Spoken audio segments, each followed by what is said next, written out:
Good morning, guys. This is Daryl with Lee's Lawn Care and Services. How are you this morning? Good to go. I just got finished listening to. It's called Prank Phone Call on the radio. Had me dying laughing this morning, guys. But good morning to you. It's almost 7 o'clock. I'm going to get the gear so I can get to work.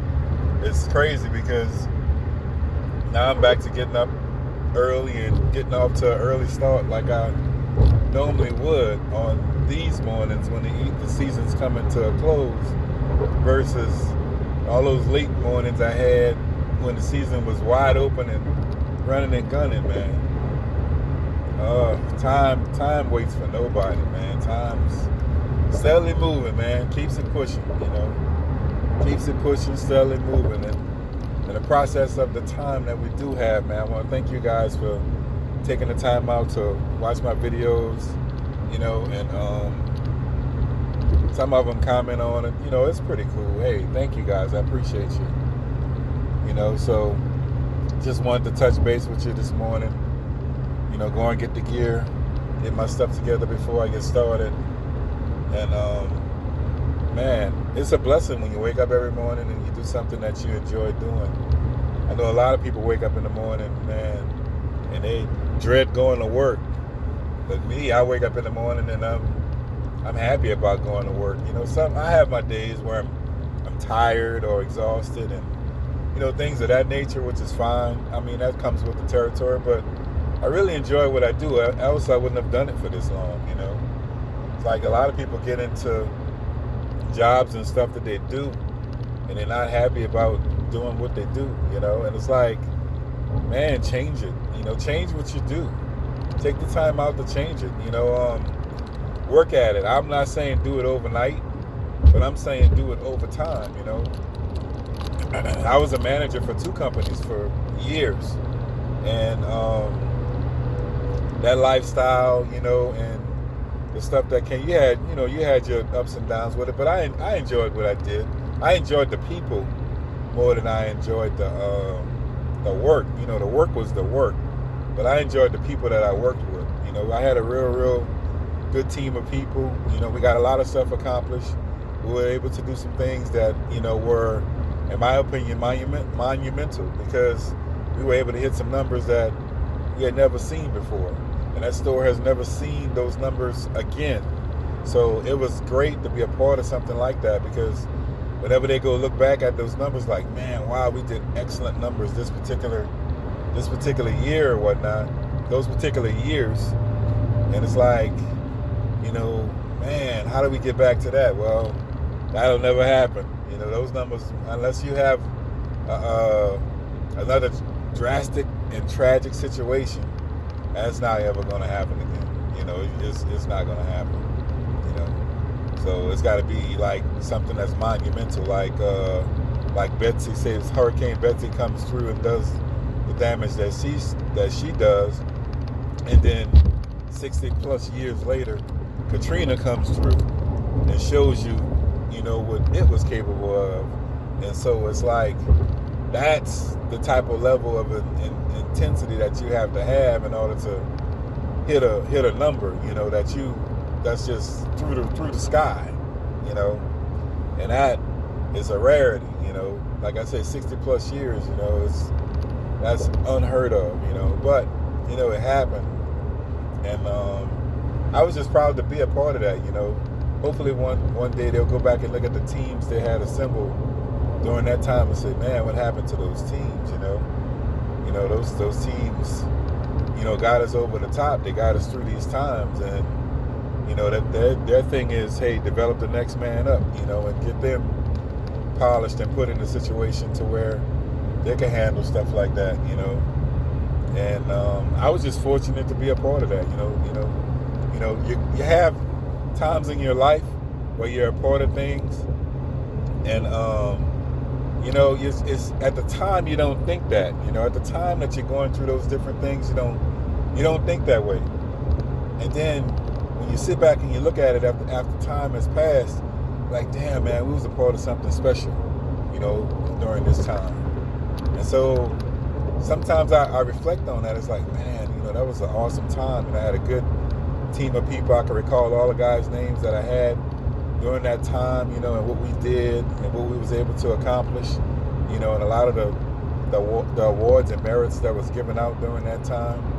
That was awesome. That was an awesome time, And they strive to get back to that, but they never did. But for a while, we led the country in numbers at the time. We were number one in the country, and that spoke volumes, And then, like a little after that, we were top 3 because we dropped a little bit because the numbers wasn't quite there. We were top 5, and then I think we stayed top 5 for a while.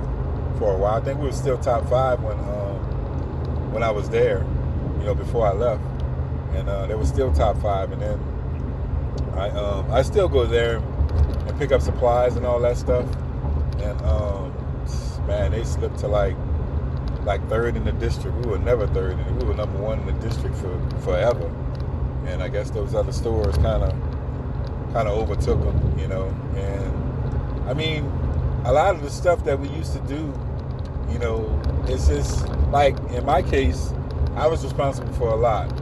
And so what I would do is I would check the district to see, what the numbers were for the other stores, and I would check to see what they were selling in those particular departments that I ran. What were they putting forward first?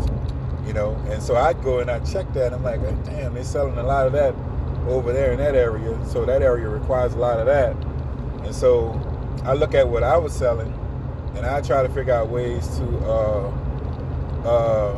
balloon up what I was selling, put more out of what I was selling a lot of right in front of the customers, So, and we had a lot of success with that.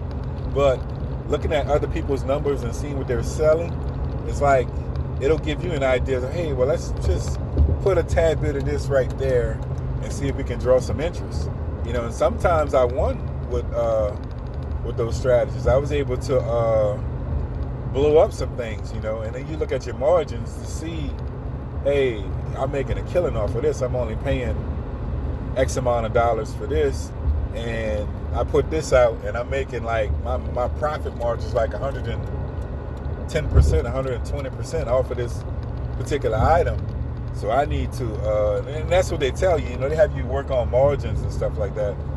And so I had one time the VP, one of the VPs came down, and she was looking at the numbers. She's like, "Wow, you really, you're dominant in a lot of stuff, and it's because you take the time out to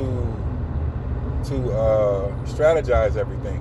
She came out and she walked around and she looked at some stuff, and then she was like, "Okay, what else can we do?" And then she was like, she gave me some more tools, as far as direct warehouse access, direct portals to people to streamline product with no middleman. It's like I talk directly with the supplier, and if I told them, hey, I need this, and sometimes like what I would do, and I think that's what they told me, I was going overboard with it, but I would submit an order for something, and then I would also submit what I was selling and what I needed. I was selling, say, 40 of these particular things a week, and I wanted 2 pallets of it because I didn't have enough of it. So I'll give you a prime example.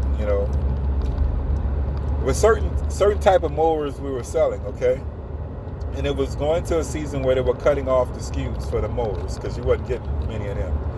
And what it was, for some strange reason, this particular year we were still selling mowers. Even going into Christmas, and we normally don't carry a lot of mowers during that time of year because we were transitioning. And so I was still just knocking them out, and people were coming in and asking for them. Said, man, why y'all don't have any more mowers? It could have been I need it for a Christmas present, blah, blah, blah. So I contacted the warehouse, right? I checked the district. There was no store. There was not many mowers in the district at all that I could transfer from. So I contacted their warehouse directly. They sent me 7 pallets of mowers. So I got those mowers. I put them out. Had my guys put them out on the shelves. We started selling mowers again. So, long story short, the other stores in the district found out I had mowers. They didn't have any, but they had the facings for, a few facings for them. They didn't have any. Guess what? They transferred the stuff from my store. I came back to work and I'm looking at them like, damn, what happened to my mowers? Well, that store got some. The other store got some. One got 2 pallets. The other one got a pallet. I'm like, well, I brought them in for me. And so what it did, transfers went through our system as a sale. So I got credit for sales on those mowers because other stores took those mowers from me. And as soon as I got those mowers in, I got a spike in my sales because I was not only selling them in my store, I was also, the other stores that also came to me and took the mowers off of me and sold them themselves because they had customers asking for them as well. So it was like a waterfall effect, so to speak, So I was proud to be a part of that. That was pretty cool, to do something, set a trend or do something during an odd time, when you're not supposed to have any. Your inventory is supposed to be extremely low on the stuff. And here I brought in 7 pallets, and just like that, within that week of that 2-week period, I'll give it, all the mowers were pretty much gone again, and it was like 7 pallets, and you think about 7 pallets at between $250 and $350 a pop for those, for the mowers, because I got different types in. You got to think, man, they made a quick little come up off of that. So that was a spike, during that particular time. So, what they do, they check their numbers daily, but every year they'll sit back and they'll look at that and say, oh, well, how did we do this during that time? Well, it's because you remember what you did. If you work the same departments, and every department had something that you can kind of put out and get might get a reaction to it, And so I did a lot of that, when I worked there. And that's why I was so successful, because I wasn't afraid to think outside the box when it came to certain things. It's like you just have to have a certain mindset, And that's the same thing for work, like I have a certain mindset when I go to work in the morning, as to what I'm going to do. I lay it out. It's like I look at the customers. It's like, okay, I have some monthly customers. I know I'm going to get it once a month. And then I have my customers that's daily. When I go to, I get it daily. I also have prepaid customers that's already paid for the month.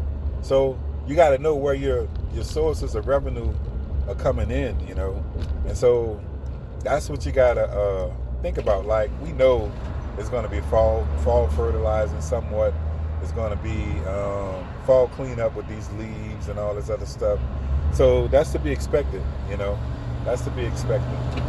And so you kind of capitalize on certain things, Like I said, this time this year, I got a lot of pressure washer jobs that's up, that's due for November. So it's like I transitioned from one thing into something totally different, which is what you got to do. You got to be, if you're going to be a business, you got to be versatile. You got to be able to be flexible when it comes to doing stuff. We're going to continue to make money. You have to be flexible. And the more flexible that you are, the more money that you can make, It's like this time of the year, we're still doing good. We're still doing great numbers, so I'm happy about that. But then I'm asking myself, well, what can I do to be a little bit more flexible? Well, I did a lot of different things this year that gave me an edge, as far as my numbers go, because it was stuff that I wasn't normally doing that I do now, And I saw this. I got the idea for watching another guy, and it's like it was tons of things that I can do that I just choose not to do. And that's kind of what it is too. It's like, so like I said, with these pressure washing jobs I got coming, I got a bunch of them lined up for November and December. And then December, I'm still cleaning up yards because, they want the grass cut so that way they can put their Christmas decorations out, that type of thing. So, and then January, they take all the Christmas decorations up, and you got to go out and clean the yards up in January as well. So, out of the customers I have, I put a check mark or an asterisk by the ones that have trees where the leaves are, because I know I'm going to be going there all year round, And so out of the 52, I still have about at least 25 to 30 customers that have trees with leaves that drop, and they don't like the leaves. So I'm still, getting that business. I might not get that business as frequent as I would like it during that time, but I'm still getting it, In other words, saying, okay, well, this is a weekly customer, and, I'm cleaning up them every week. And then in a cold season, they still getting these leaves to drop and all, and they're like, well, I still need you bi-weekly to come get these leaves picked up, because they can't stand it, they can't stand the leaves. So I'll roll through there and clean them up. The only time I really get a break is close to Christmas time.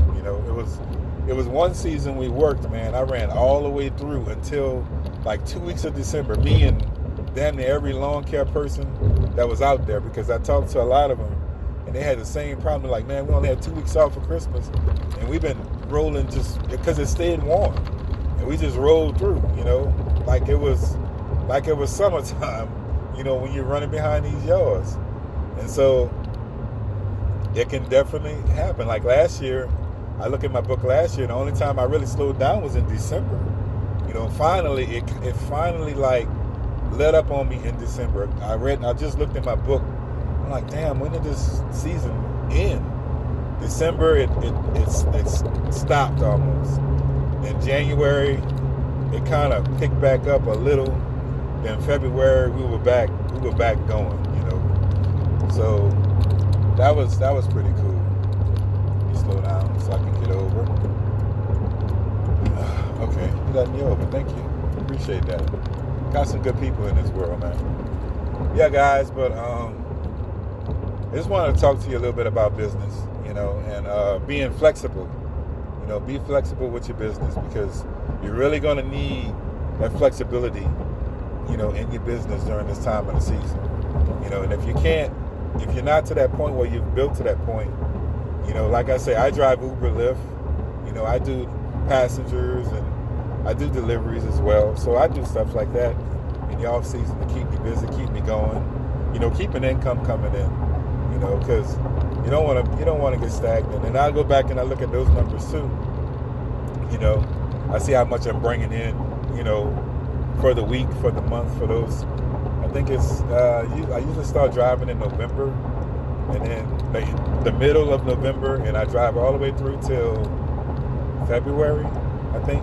So it's November, December, January, and February. But I'm still cutting.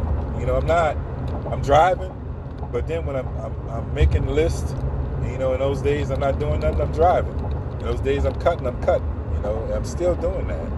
So I haven't really stopped, still cutting, still servicing people, and still enjoying it, because it's cooler, it's easier to clean up, you can make sure you have some sharp blades, stuff gets cut up real easily, that type of thing.